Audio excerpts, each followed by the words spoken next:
skill doing bass here, y'all. It's a quick tutorial on how I like to clean small flathead. I'm gonna come right up here behind this with its head here, all the way down, get a hold of it.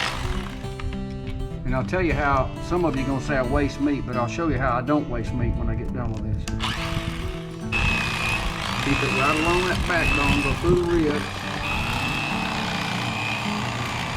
Feel that backbone all the way down. Flop that thing over. I use a bigger table at the house, but I want to get this done. It's 100 and something degrees outside, so here we go.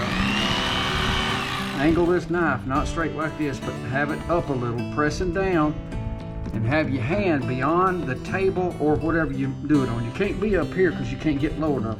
Get your hand back behind the table. Keep that thing flat. Just like that. Yes, sir. Got a big old chunk of meat there, and I'll touch that up and trim out that purple meat. Flop it over. Do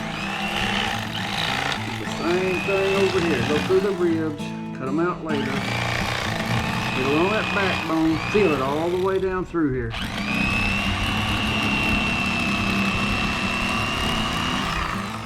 Don't cut it all the way through if you have a big enough table.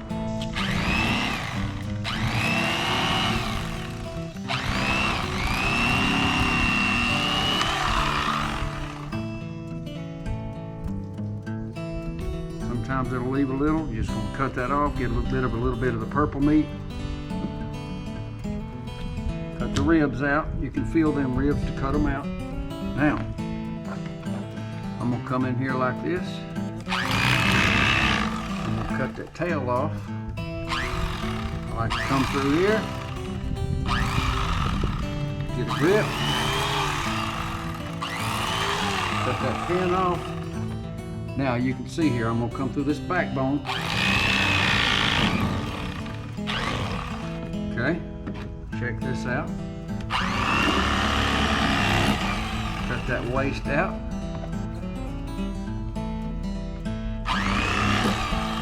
Now what I'm gonna do is I'm gonna fry that whole thing, and I'm gonna ease that meat off them bones. The bones angle back like that. You can be careful and not get one of them. And that's good to eat. And I'm gonna do the same thing right through here. Okay, we got a lot more thickness of meat right here. Okay, it didn't come off with a fillet knife. Same deal. Okay, I'm gonna come back through here, knock that skin off. I'll touch this up, cut that out before I fry this up. That's a big old chunk of meat right there. Okay, now,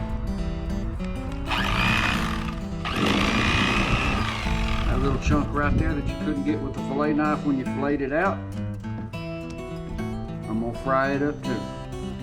Same goes for this section right here. Yes, sir. Break that backbone right at the neck.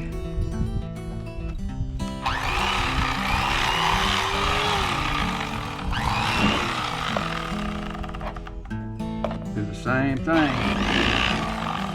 I'm gonna fry that up. It's got a big chunk of meat in it. I can easily peel off the bone. Now I've got the belly meat on this 4-pounder right here.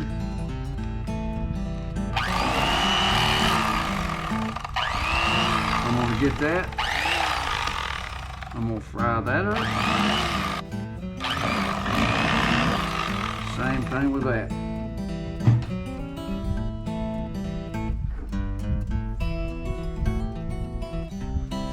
Boys, I'll taste good. I'll tell you one thing, yes sir.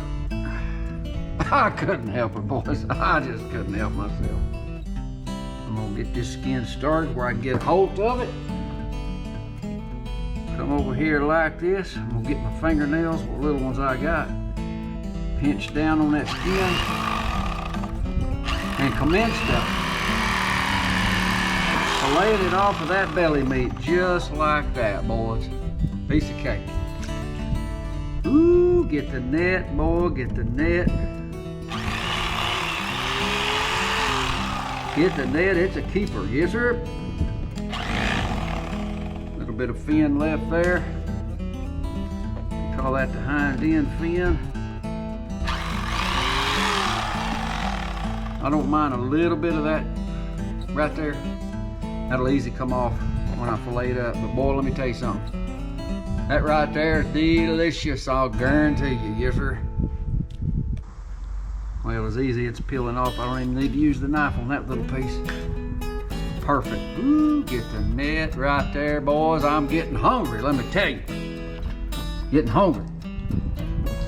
All right, now, I got the ribs in this. It's easy to feel them right here. There's the rib cage. I'm gonna come right in here like this. And I'm gonna cut right along that rib cage.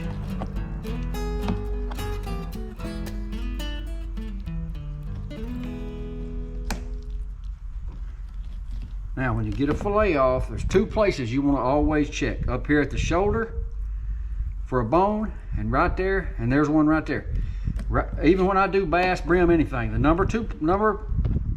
best places to check are the places that are the worst to keep bones are right there at the shoulder and right here in this bend. I've come back behind people that cleaned a bunch of fish and found a half dozen bones in there after they thought they were good. Right there, I feel a big old bone.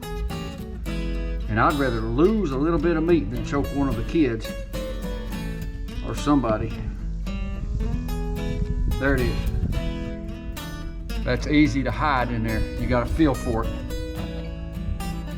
And here was the big one that I felt right here. And it was right in the bend of the fillet, right there. You don't want that in your throat. When I was in the Air Force back in the 1980s, I went to Captain D's and got a boneless fillet, and my first bite was not boneless, and I ended up in the ER. I had to go to the hospital on base, and they made me swallow a big old piece of bread and took it right out.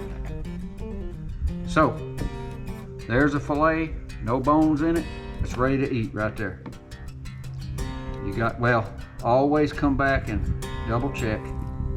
And when you got a big old piece of purple, I like to pinch it together like this. Get in here like this.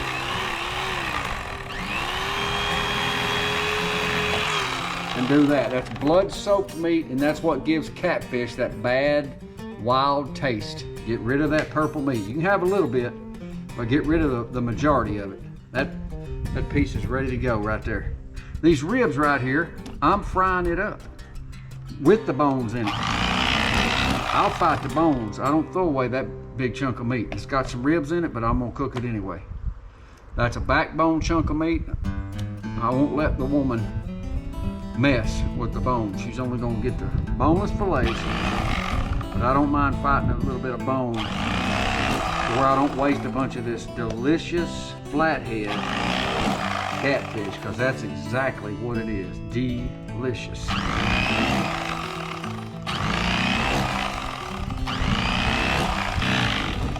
I like to just have nuggets, fairly thick nuggets, for dipping, yes sir.